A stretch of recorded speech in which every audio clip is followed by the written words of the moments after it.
Yo, what's up, everybody? Welcome to another great episode of Rugby Swag. Yo, we're going to be having a great show today. A lot to talk about now that we're kind of over the Olympics slightly. We are going to be talking a little bit about what's going on in the NFL with Rees, Zammit. The news is up and going. He has made his first NFL debut. We're going to talk a little bit about that. Also, we take a look back at what is going on with Ilona as she got a chance to be on Late Night with Seth Meyers. What does that mean for rugby? We are going to be talking a little bit more about what World Rugby is doing. They're making some changes, y'all. Making some big old ballsy changes in eligibility and showed a new pathway to get to the 2027 Rugby World Cup in Australia. This is going to be a very interesting one. This and more. We got some great stories. Y'all stay tuned. But in the meantime, let's hit that intro, baby. Ladies and gentlemen, welcome. You are now tuned in to the greatest of all time, the greatest of all time. Welcome to the Rugby Swag Show. Yo, welcome to another episode of Rugby Swag. My name is GiftTime at Baylor. Of course, this is a show where we talk to people about the opportunities they have found, created, taken advantage of via rugby while keeping you up with all the news and information to let you know the context for why they do the things they do. Like I said, we got a really, really great show for you today. I think we got a lot of news to be able to cover. But this was one of those weeks where it's like, it's the end of the season, but at the same time, it's literally the start of a whole new season. Like, we're about to start ramping things all the way back up again, like it's nothing at all. So, I mean, hey, I'm excited for it, Hey, and I think up north, school's starting for the kids too. So, hey, we got time to be able to be on the radio, get the podcast up and running while you're dropping your kids off or while you're about to start heading out to school. Got to start waking up early. College is about to start. Man, this is that time. Finger snaps, baby. Finger snaps. But in the meantime, if you guys absolutely could, please go ahead and like, subscribe, and if you may, comment here on the YouTube channel. And of course, on our podcast side as well too. We need the engagement. All right, we need the engagement. We want to be able to continue to have the conversations. I'm always appreciative of those who do it. I'm always trying to make sure that I'm in talk back, and sometimes I just want to talk back through the video. So it goes both ways. Allows us to be able to kind of put some extra meat inside of it, and of course, you guys sometimes just have information that I simply just did not have at the time. So I am always elated to be able to converse and talk with you each and every week as well. But y'all, that's not it. You guys can also find us on any of the streaming podcast networks. If you guys are on Spotify, absolutely go ahead and comment on Spotify. You can find us on Apple Podcasts, Amazon Music, iHeartRadio, and basically any major streaming website as well. And then, of course, if you want to be able to catch up with us from clip to clip and catch up with some of the little things that go on in between these 7 days between episodes, absolutely check us out on Instagram at Rugby Swag Show or at GiftABelu on X, GiftEgbelu, or at GiftTime Rugby across all platforms. That's GiftTime with 2 T's, GiftTime Rugby on Facebook, YouTube, TikTok, Twitch, and if you want, even Instagram or and X as well, and Threads. We got to consider Threads now, all right, because, it actually is a platform that is actually trying to develop at this point. So, y'all, like I said, I think this was a really interesting week, especially considering the fact that last week, really was trying to go over the completion of the Olympics, closing ceremonies. I didn't watch because I stopped caring about the Olympics once the rugby was all over. But thankfully, the rugby seemed to just continue right along. Shout out Ariana Ramsey, become the next USA Rugby Women's star, popular trender, as she became the free health representative for the U.S. in France, going through and taking advantage of that free healthcare all the way through.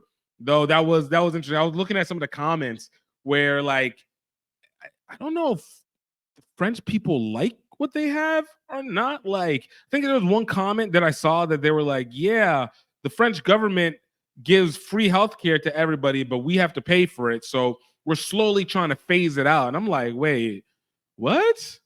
Isn't that what you guys want? Okay. I mean, I get the not wanting to pay for, people who don't pay into the government, but like at the same time, like you want to phase out your free healthcare that you also like to tout so highly. I don't know. But yo, shout out to Ariana Ramsey on that one. And you get to see these levels, all right? What a little bit of winning does. But like I said, we speak on winning. There's still some that we have going on, and we're going to talk a little bit more about that. But first off, of course, we got to take care of those that take care of us. We're going to be right back, man, after these commercials. MLR had their championship game this past week. We're going to talk about this. This is Gift Bailey with Rugby Swag. We'll be right back. I'm going to let you get back to the show in a moment, but I want to talk to you about our sponsors, Health Enhanced Foods, the best specialty flours in the business. What does that mean for you? That is the flours that allow you to be able to get the nutritious need from your bread make. That's muffins, bread, croissants, whatever, pancakes and muffins. It will give you the opportunity to be able to get the best while still being able to eat like you wanted to. We have various amounts of products available for those who have special dietary needs to those who are looking for a special health outcome. And of course, because they're part of the Rugby Swag show, we want to let you know that you got a chance to go to healthenhancedfoods.com and use code Rugby Swag to be able to get 20% off your first order. Y'all, this is something that you're going to need. You got to build up, have your energy at the best, be the maximum. It's 2024. Let's do the best. But now I want you guys to get into it. Let's get back to the show.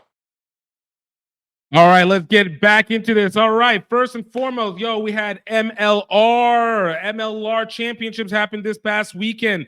Big shout out to the Free Jacks, winning it all for their back-to-back series. Took the win over the Seattle Seawolves, 20-11. Great job.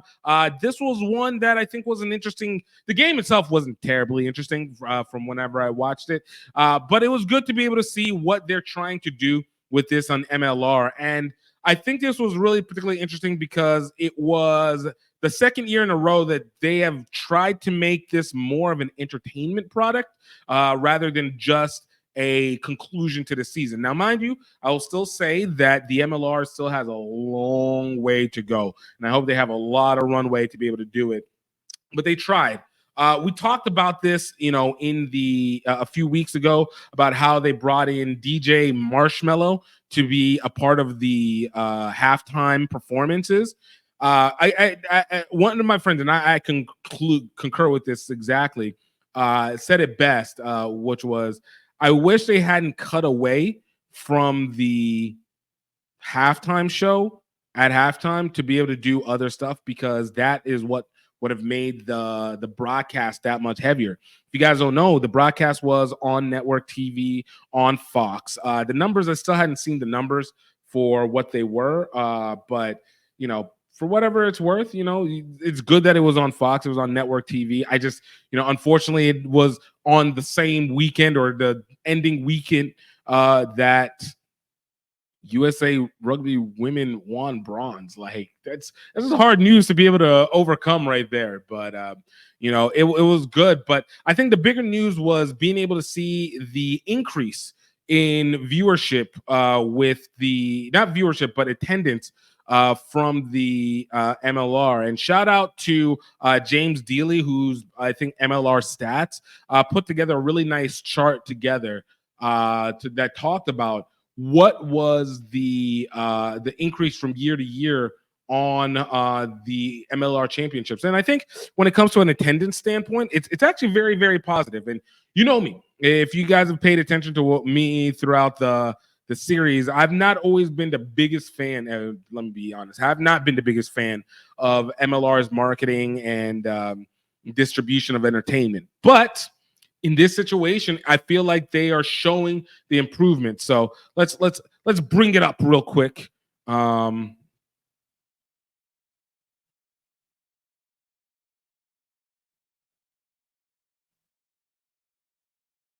All right.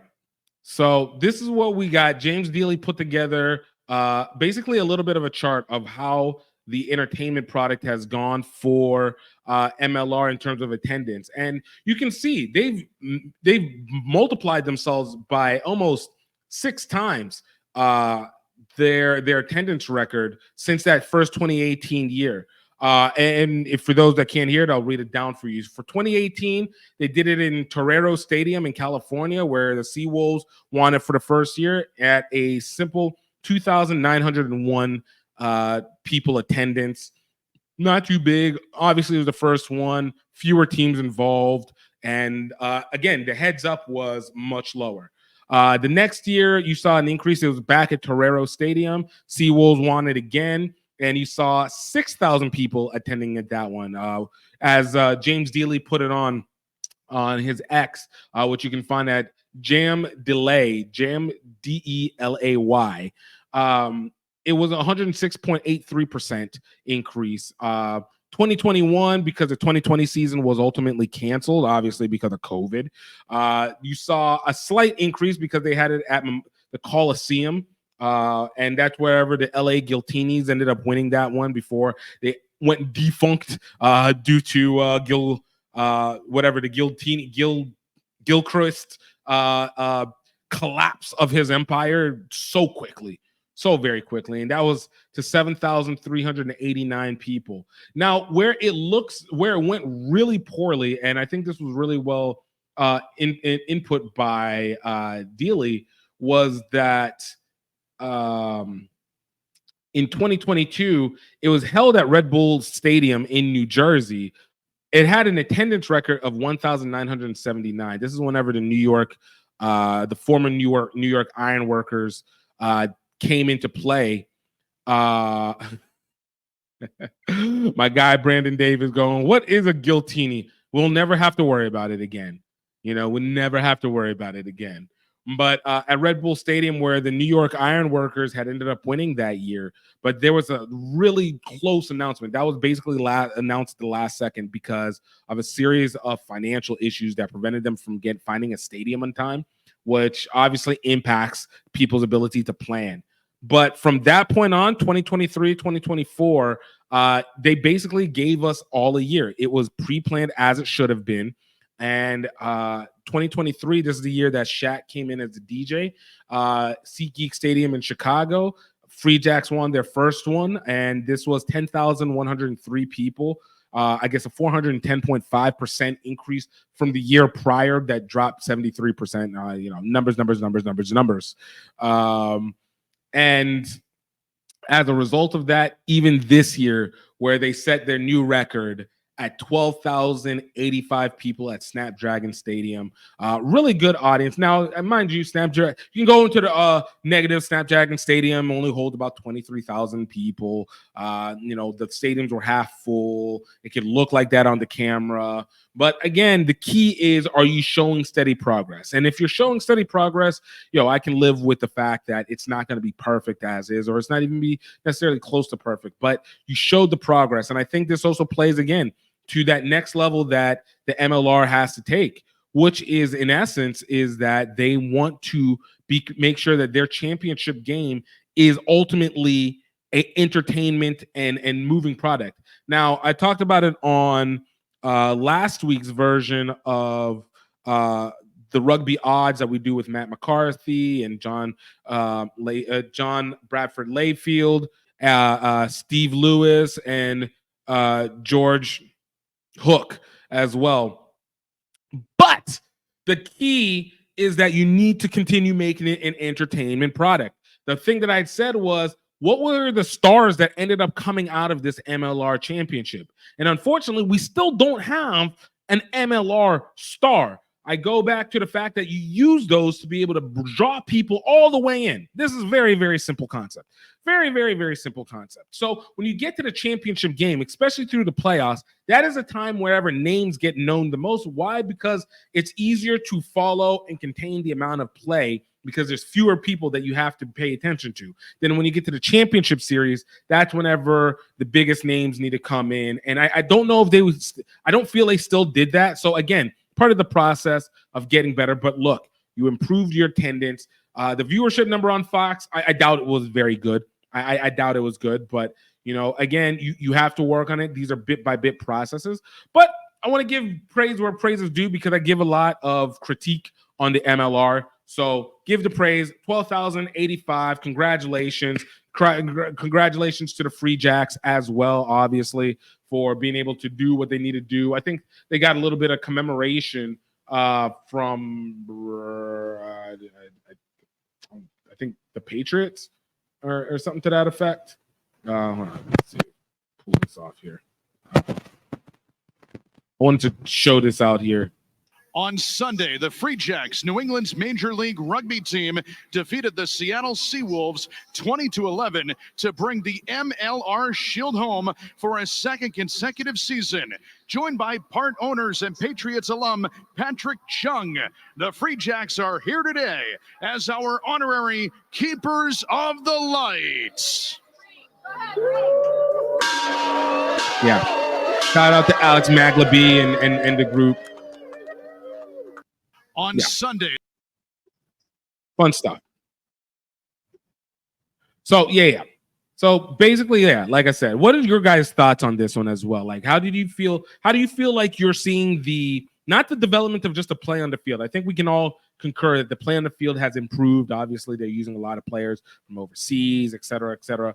Understood. But how do you feel the improvement is surrounding the events, leading into it and bringing it through? How do you feel like it's going for you? Like I said, for me, I think there's still obviously a lot of work. You still need to absolutely create better storylines for the audience to be able to connect onto. But again, if you're getting people that are at the show, and especially paying ticket holders, you're doing the right thing. You're doing the right thing regardless of whatever the overall outcome is standing out to be.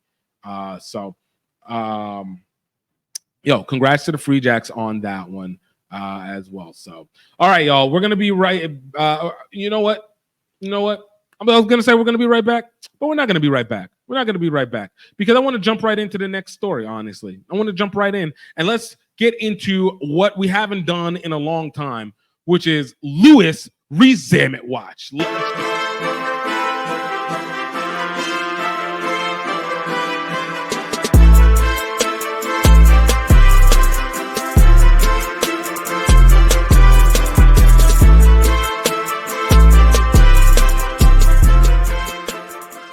Yo, congrats, Rees Zammit. First, I got to make a quick comment to my guy, Lance Kavanaugh. You can catch his interview up here. Great American Rugby said it great about the MLR. He said, not until we get a league without losing a team every season, I can't get comfortable.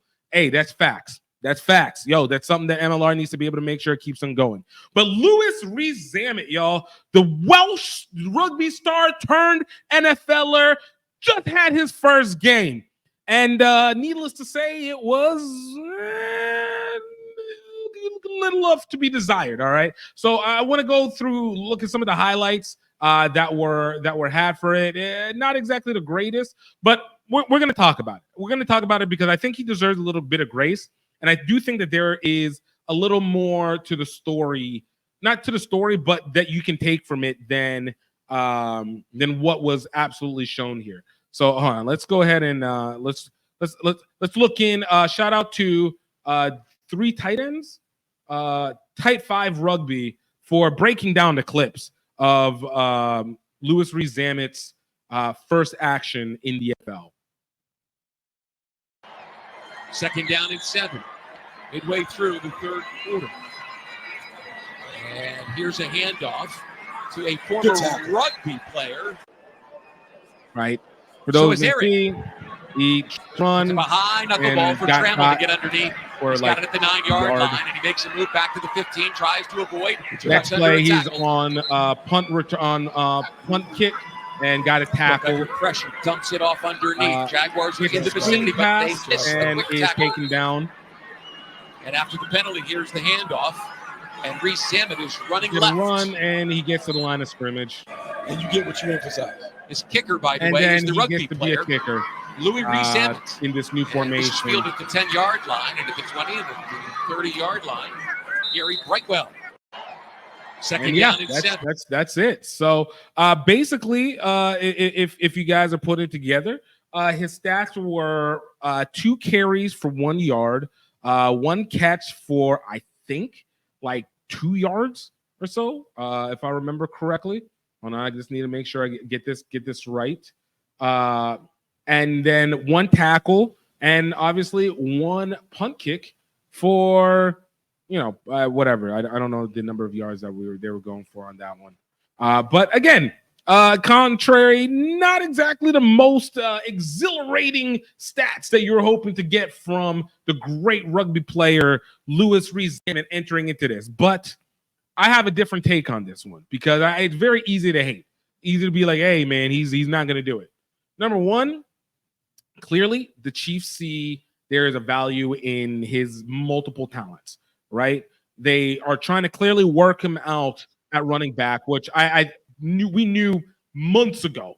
Like a lot of people thought that he was going to go into wide receiver because he has that 4.3 speed and he's 6'2". Like that would be his natural position. But again, if a lot of people don't realize, man, the wide receiver position is not one that you kind of just like enter into. Like understanding routes, separation, catch radius, catch awareness, feel for the game, finding the pockets, finding the gap spaces. Like there's a lot that goes into being a wide receiver. It's why they're getting paid so bloody much nowadays. But it wasn't a position that he was ready for because he's just not played enough. But we knew he was going to be a running back, but that was also going to be a challenge. One, because of his height. 6'2" as a running back is tough. It's tough. There's no ifs, ands, or buts about it. It's tough. But also, okay, there we go. This is what I want to be. But also, it's also a chance for him to be able to utilize his body to be able to set up for blocking plays, to set up for other passing plays, to be able to still utilize that speed more so as a slot, even though he's coming out the running back. But the way that running backs are used, they're used almost as quasi slot wide receivers, or at least taking it just around the side, the line of scrimmage. The point of what I'm saying is that in this one, he had 1 catch for 3 yards, which was the screen pass. And he had his kick was they didn't record his punt. That's wild because he had a punt. But 1 pass catch for 3 yards, 2 carries for 1 yard, and obviously 1 tackle, which was on the kickoff on the punt team itself. So they want to serve him in multiple places. I think it's very obvious that they're trying to do everything in their power to keep him on. It is very clear. You do not put a person who's that fresh in that many places without wanting to do that. And on top of that, the news on him has not been negative at all. There was conversations about by, I think, what was it? One of the former tight ends for the Chiefs that I'd never heard of. I thought it was going to be like freaking Tony Gonzalez or something like that. But no, it was some dude. But he's like, yo, for me, the guy's name is Dave Tobe, who I believe is the special teams coordinator. So for him, he said, yo, he's been great. He's doing a good job as a returner. He's got to continue to get better as a running back. He's got to learn the stuff. Pass blocking, I think it's a major hurdle that he needs to figure out because that's a big part of what we do in our offense, and that's where it's at. And talked about early in the offseason, there were mixed predictions on how it is, on where he was going to be.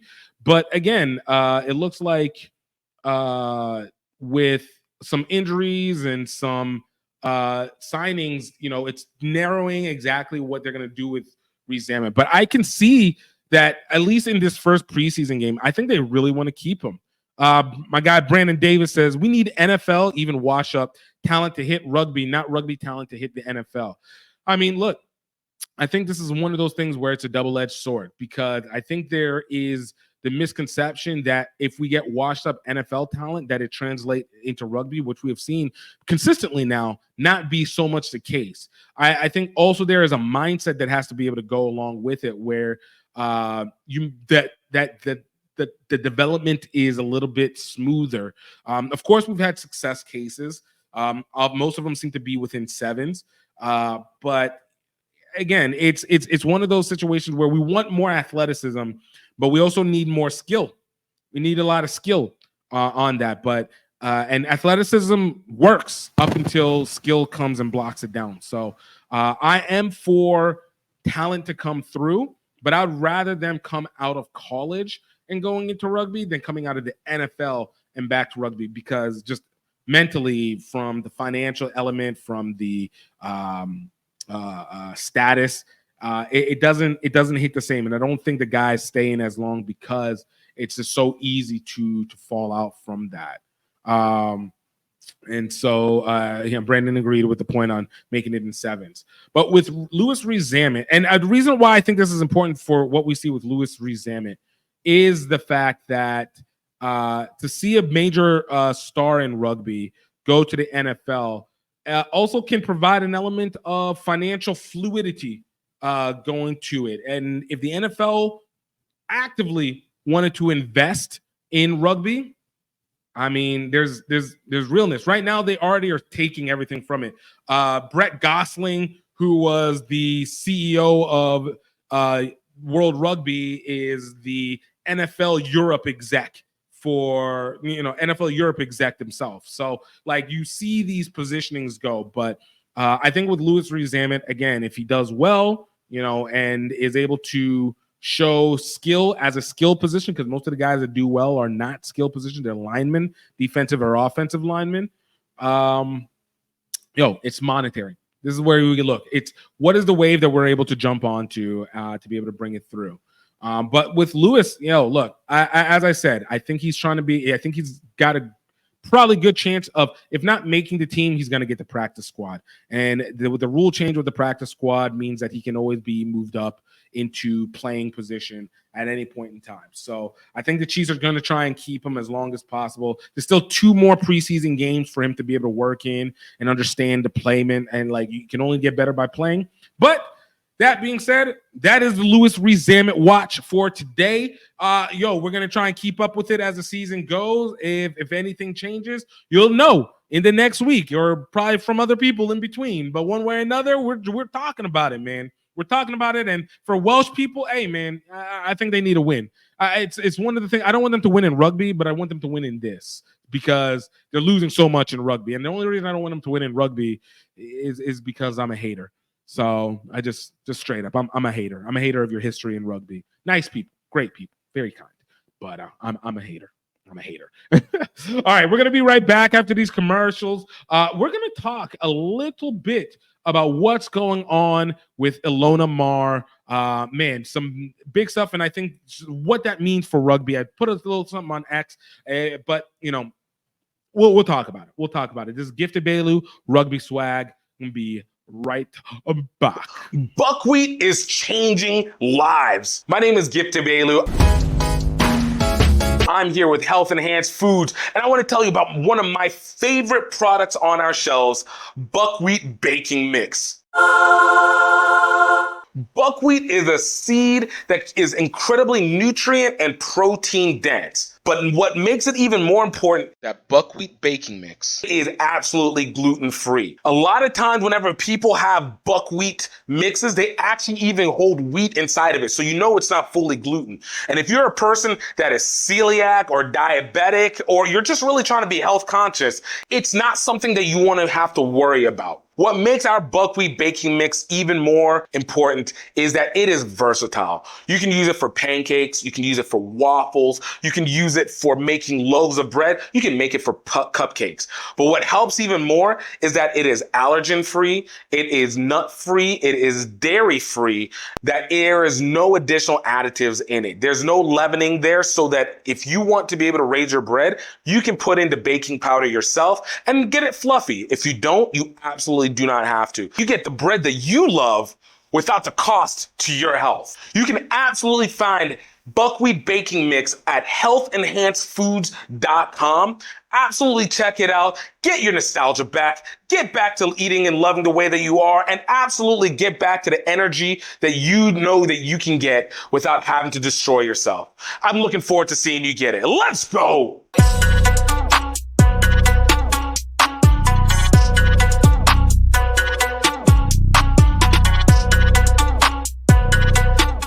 All right, welcome back. Y'all, man, this was the week of rugby, all right, that you saw the trickle effect. If you guys saw trending, like, it is as high as it has ever been. I think the only time that was higher was for the Rugby World Cup with Antoine Dupont specifically, and I think that's when he got injured. Other than that, I don't think rugby has had as high a high, and specifically women's rugby has been as high as it's ever been. But this isn't just specifically about women's rugby, but of course, the one player that I think we can all say has benefited the greatest from this Olympics, which is Ilona Maher, easily. All right. And why are we talking about her? Because this week she had a nice session. This was, I think, on Tuesday that she did this. Monday or Tuesday. That she did this, where she was on the Late Show with Seth Meyers. I think that's on CBS, I believe, and did a great job. And it was something that, when we got a chance to watch it, like, I was blown away. Not because it's a late show, because I don't really actually feel like people watch late shows like that unless you're 40 and up, or you're an insomniac, or the fact that, watching network TV in general, I just don't know that many people do it. So you probably have to be, 45 plus, 50 plus that's doing it. But the point is, she was on there and she was absolutely a natural at it. Hold on, I want to be able to bring it up so that we can talk about it a little bit, boy. All right, hold on one moment. Medalist Ilona Maher. Well, first of all, congratulations. Thank you so much. Second of all, even more importantly, happy birthday. It is. It's your birthday. And we're so honored you're spending with us. You just got off a plane from Paris. Did you celebrate your birthday at all in France? What I did was, we were at the closing ceremonies, and I was just telling everyone, hey, guys, don't make it a big deal, but it is my birthday.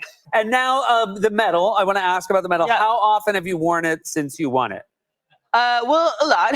Yeah. People talk about their chains. That's my chain. But it is heavy, and it does kind of wear on the neck, which is like, a fun burden to bear, like wearing an Olympic medal. Like, oh, it's a lot of work. But I will wear it more, of course. Gotcha. Tom Daly made me a little medal holder thing. Gorgeous. Oh, and my here God. it is. It's gorgeous. It's gorgeous. It is wearing a little bit. Oh, that's good though. Can I But see it's how like heavy? Yeah. Oh, this is it's a solid hunk That's a of real metal. thing. It's a great piece of metal. That's fantastic. Thank you. I feel like I'm so bad at sports that even when I held it, it was going to It start looked burning. unathletic. Yeah. All right. So I found that to be really, really fantastic. I'm not going to play the whole thing because I don't want them to go ahead and then try and, block me or whatever the F again. But like, one of the things that I thought was incredibly important that we took from that was the naturalness. All right. And what I mean by that was, it's one of those things that's kind of the bane of the existence of rugby players. Super kind, right? Rugby players are always, for the most part, super kind, super down to earth people. But when it comes to being on camera with the greatest stars, it's sometimes very difficult to get personality and an authentic personality from it. On top of that, the idea of being able to, what's the best way to put it? Just so naturally be in that spotlight is craziness, is very difficult. And if you just listen to talk and you go like, I don't know what the big deal is, that's the point. Like, that is what any other celebrity that you could go with it. But that's not just the sole reason why I think it was important. I think there's a really clear showing that outside of obviously her having now the most followers of any active rugby player, or really probably any rugby person on Instagram, which I find very hilarious that Instagram still is the common denominator, the indicator of whether or not you have credible following versus like TikTok, which she's had like 1 million and some for probably the better part of like 3 years now. But it's Instagram that goes, shout out to the millennial life.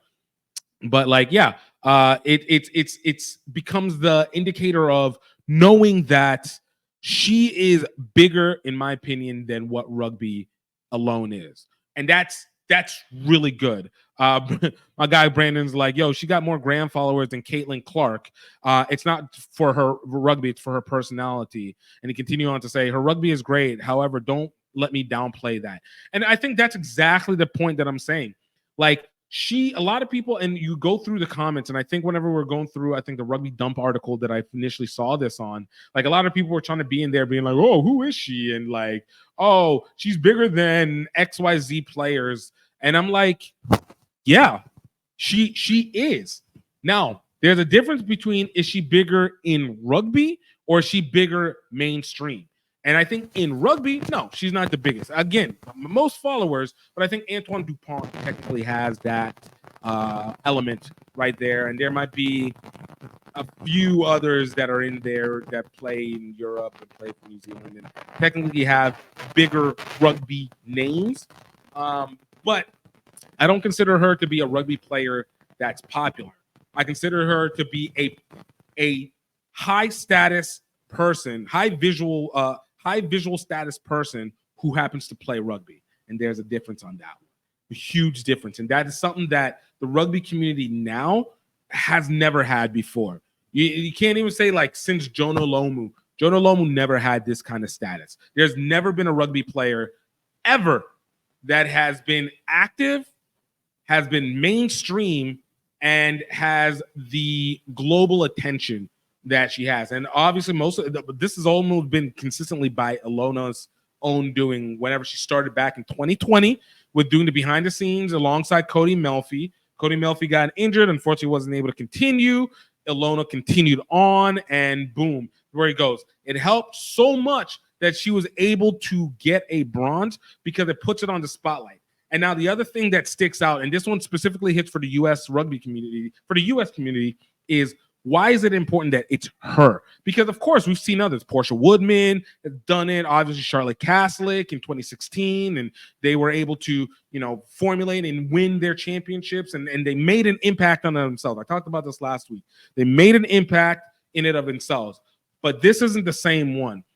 Even with Antoine Dupont, technically, arguably the best rugby player in the world right now, still does not have the same influence. And the reason is that they got the attention of the U.S. media.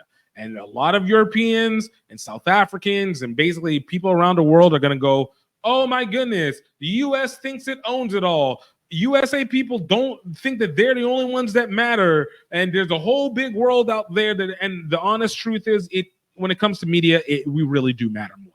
We really do matter significantly more. The reason is because we just do media better. It is within the infrastructure of our society itself. Like we just do media better. And if you get the media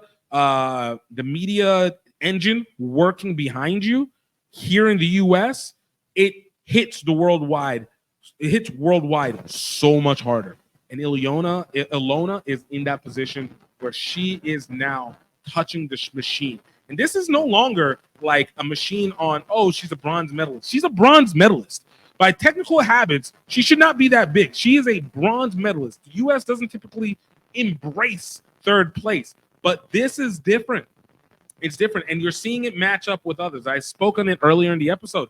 Ariana Ramsey is kind of getting a spillover, not necessarily directly from Ilona, but because of that attention.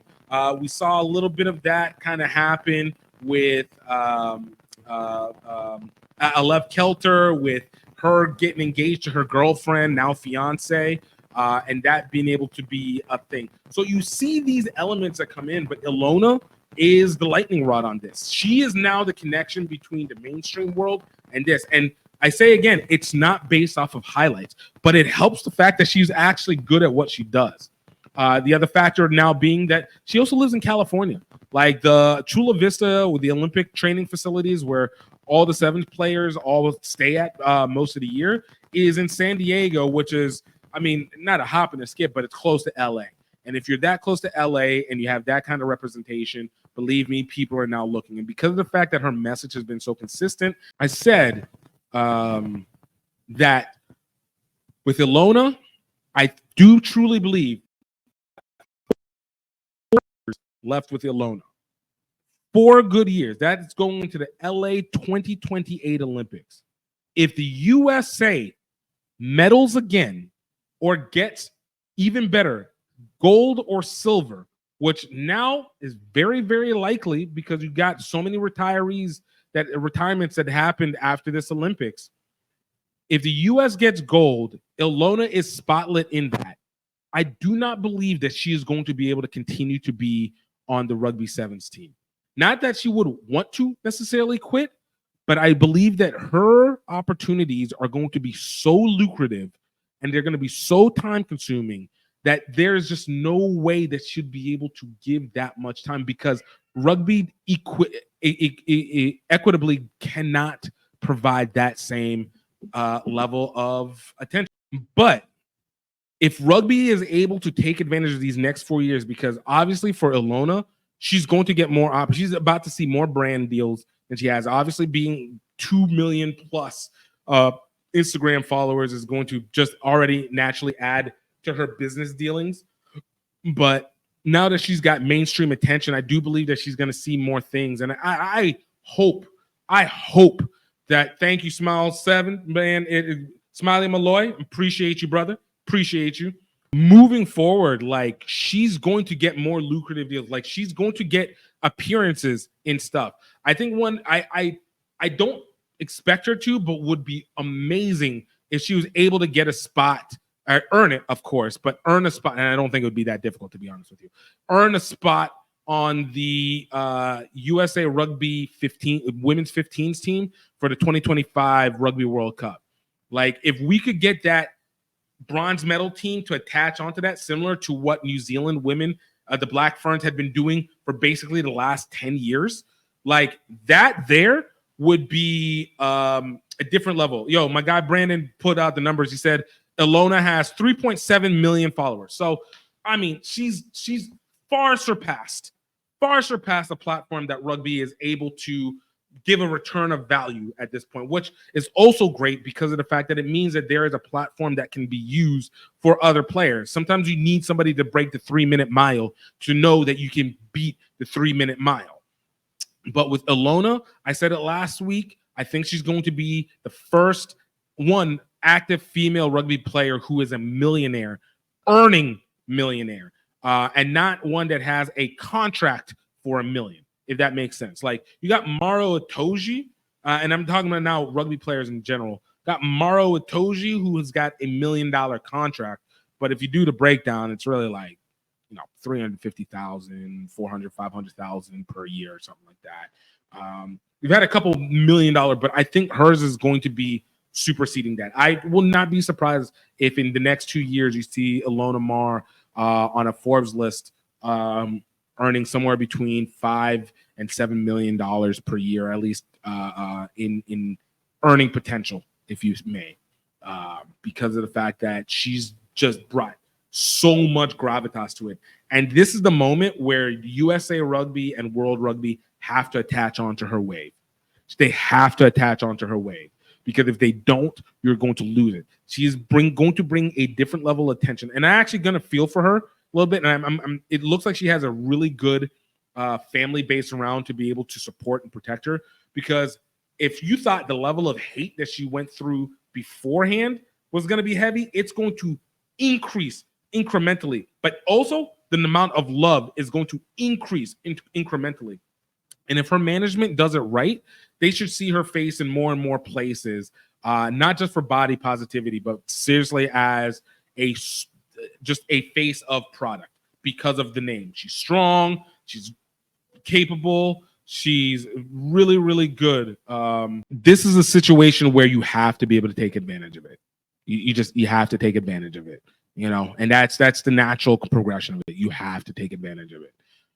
So I put a lot of weight on USA Rugby and World Rugby to not exploit her to the extent of trying to wear her thin, that she's not able to produce on the field and have a moment, but to make sure that they are providing a connection piece where her stardom becomes an asset for them. Use her to be able to build sponsorship. Use her to be able to build attention. Use her to be able to build television. More importantly, use her to be able to build other rugby players to be able to fill that spot so you don't put sole weight on one person. Obviously, like I said, we've seen it with Ariana Ramsey. Jazz Gray, who didn't play in this year's Olympics, has a great social media. Find a way to utilize that. Obviously, Charlotte Caslick and has been doing great on her own. But again, hasn't been able to bring the gravitas because Australia just doesn't have the leverage media-wise to impact the rest of the world, nor do they have the population. But like, what is that gravitas that you can bring that much more attention to it? And especially with the Women's Rugby World Cup, like they should really like throw the bag at Ilona to be able to get her on there and make sure that she is playing, because if she's there, that tournament will get true eyes on it, true bloody eyes on it. So if you got 200,000, throw it at her. Throw it at her and be like, please, I know you want your rest, but get your body up and running. Let's see what we can do and do that. To the point, like Brandon Davis said, Michelle Kang, exactly, who is the owner of the Washington Spirits and a slew of other sports teams in Washington, D.C., because somebody tried to tell me, no, she's not a major sports owner, even though, she absolutely is because of her venture capital firm and all that. But anyways, the point of the matter is she dropped $4 million because of it. She dropped $4 million on the USA women's side because of it. That's what you do. That's why you create stars. It makes it easy for casuals to go. So if you are a person who's a rugby purist and says, hey, we need to be able to keep things, in a certain specific way, hey, I'm telling you that, no. Rugby sevens, it matters. Rugby 15s, it matters. But you need to make the stars in them so that we can continue to fund them and be able to bring real players, real attention, and hence the value proposition of them keeps increasing. And hence we don't have to keep losing people to other sports to be able to find their same value proposition for equal to maybe slightly lesser work. So, all right, y'all. We're going to be right back. I'm going to get to another commercial, but we're going to talk about some of the changes that World Rugby has put out there now as a result of the Rugby World Cup, as well as eligibility changes that they've put to make it maybe a little bit easier. So we'll be right back. This is Gift Time with Rugby Swag Show. Stay tuned. They're the wheat flour that you can eat. My name is Gift Time at Baylor. I'm here with Health Enhanced Foods. And I want to tell you about one of our best and most beloved products, our sweet white wheat baking mix. Now, this is the baking mix for those who are not really looking for something that's gluten-free, but they are looking for something that they can eat that is going to still be healthy and is not going to be dangerous. White flour is typically a very processed, incredibly bleached flour, and it's not good for you. It's incredibly cheap for a reason. Our sweet white wheat bread mix is whole grain, dairy-free, high in dietary fiber, free of additives, and is absolutely unprocessed and unrefined. With our sweet white wheat bread mix, you can feel like you're getting all the same rewards that you would get from poor white bread, but with all the nutritional value. You're able to still make your bread loaves or your cakes, your flat bread or your cookies, but you don't have to feel like you are going to be robbing yourself of good carbohydrates. You can get the sweet white wheat bread mix from healthenhancedfoods.com. Absolutely go impress your friends and family with the greatest bread while not making them feel like they have to be gluten-free at the same time. No dangers, full body pleasures. Go ahead and get yours today. Let's go.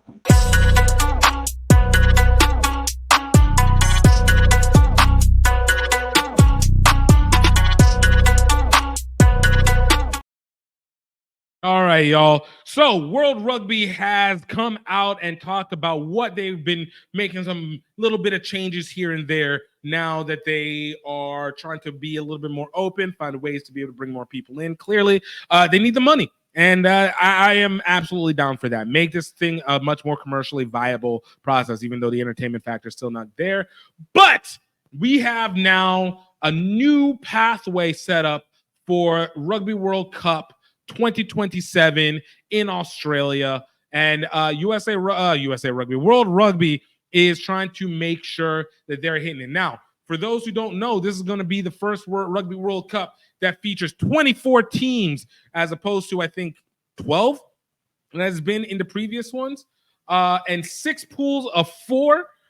This is going to be the first Rugby World Cup to feature at least a round of 16, first Rugby World Cup to provide at least one direct qualifier for each of the World Rugby's regional associations, and the first Men's Rugby World Cup draw to take place with all qualified teams known in 2026. So let's kind of build into this just right off bat. All right. First and foremost, all right, you already know the 12 teams that are going to be qualified into the Rugby World Cup simply because they finished in the top 3 of the Rugby World Cup in 2023. So that's going to be Argentina, New Zealand, England, Fiji, France, Ireland, Italy, Japan, Australia, Scotland. Wait, no, Australia. Yeah, okay, Australia. Scotland and South Africa and Wales, right? So they finished all in the top 3 of their pools into 2023, the lowest standard required for this. So, like, okay, cool. Don't have to worry about this. But now the regionalization has now shifted out a little bit. So there's now, with 6 regions, there's at least one direct qualifier for each of the spots for each of the 6 regions, with the North American region kind of mixing into the Pacific Nations Cup, right? So where they have it is they have your regionals for European 4, which is the Rugby Europe Championships. The 2025 top 4 team to come out of that will be able to have qualification. You have Rugby Africa Cup champions, 1 will come out of that. Asia, the 2025 championships, champions, 1 will come out of that. South America will have 1 coming out of there as well. So this now gives a chance, I think, now for Brazil or Chile to be able to find their way inside again, without, I think, even the U.S. now having to worry about going through it, which is where the Pacific Nations Cup goes in, where the top 3 teams minus Fiji and Japan, there's only 6 teams in the Pacific Nations Cup, are going to have a chance to be able to come out of it. And then you have a play-in game for South America and the Pacific playoffs, which is the Sudamerica Rugby Championships in 2025, runner-ups against the Pacific Nations Cup bottom team, excluding the qualified teams, running-up, and then a final qualification tournament overall. I mean, they are actively trying to make sure that they are never going to have a tournament without the USA or Canada in that tournament, because I think they clearly felt like they lost money. NBC probably got on their butt about that one way or another, and they've really decided to push that forward. So Bill, what's his name? Bill Beaumont said that the qualification process is on the side of growth. It's with the intention of side of growth and sustainability for the game as a whole. We're fully committed to respecting the fundamental principle of expanding opportunity and the blend of the existing regional competitions, new cross-region competition. The final qualification process reflects the ambition as well as the desire to deliver teams on merit. So yada, yada, yada. Sure, you're trying to do that. But ultimately, like, nah, man, you need the money. Like, even the last tournament didn't really show that teams are going to be very competitive, as we had so many major scores, so many big scores, and ultimately ended up with the same, 4 or 5 teams. I think Fiji obviously was a surprise out of that, but like, it wasn't really that. It wasn't really that competitive. So bringing in more teams to get mollywopped should make for more ad revenue that they can be able to, pin off of the broadcasters. But I don't know about this one, man. Like, you know what? It should be fun. Should be fun. I guess more rugby is great, but I don't know. This one, I don't have a lot of faith in the outcome of this. I don't think this is going to be great for TV. I think it's going to be a lot of skip, sort of like the NCAA tournament, a lot of skip, and then freaking go ahead and wait until the quarterfinals kick in, and then we'll see how it goes from there. But what's your guys' thoughts on this one? Do you guys feel like this is going to be a good increase to allow teams to be able to have a better chance of competing in the Rugby World Cup? Or do you think this is just another way to water it down for the sake of money because they need to be able to make more from this, especially as they lead into the U.S. and really try and milk it for all they got? So I don't know. I'm not too hyped on this one, but I like that the U.S. should be there. Hopefully they'll be good by that point, but it's so hard to be able to tell. All right, and next, and that connects directly with that, is the eligibility clause that has now been added into World Rugby that basically is now shout out to Alex Goff for reporting on this a little bit.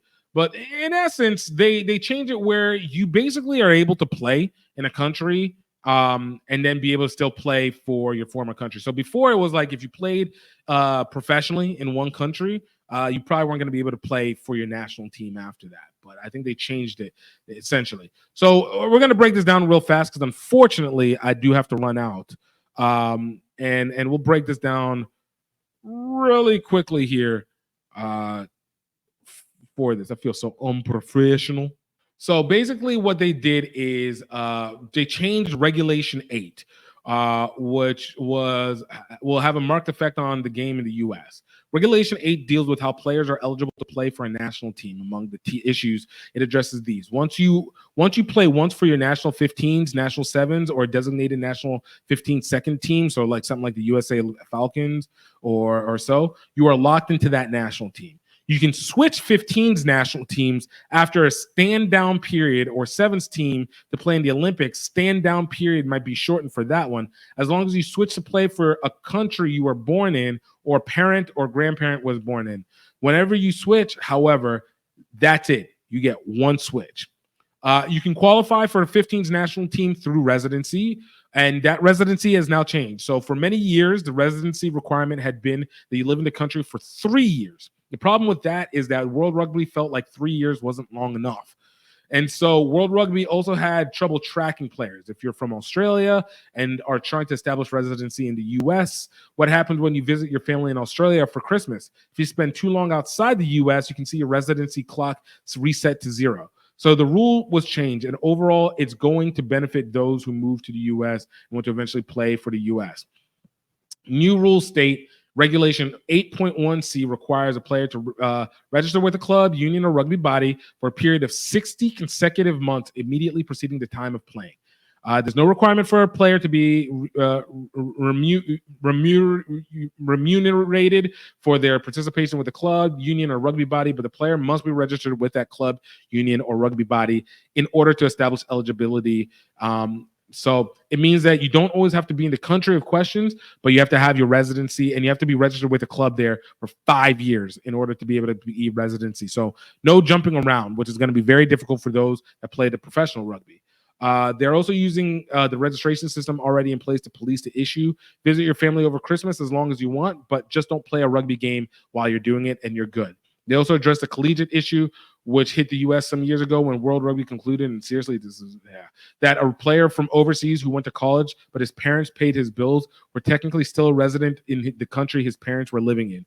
And that has changed and simplified to simply just a rugby player who attends college in the U.S. and plays rugby during that time will be well on his way to establishing residency. So great deal. Great job. We're able to bring in more people. Kind of sucks for the Americans that are going to be in the element itself. I don't know how. I actually am happy about it. It's good. Make the confusion less.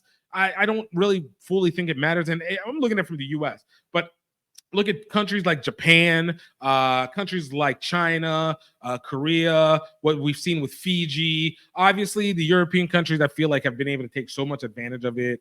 Ireland got so many Fijians. France is so mixed up. Like, go ahead, make this thing easy. Don't make it complex. Don't make people have to feel guilty about being able to be connected to their home but still playing for somewhere else. But, you choose who you choose, and then you stick with it, And so I'm absolutely here for that one.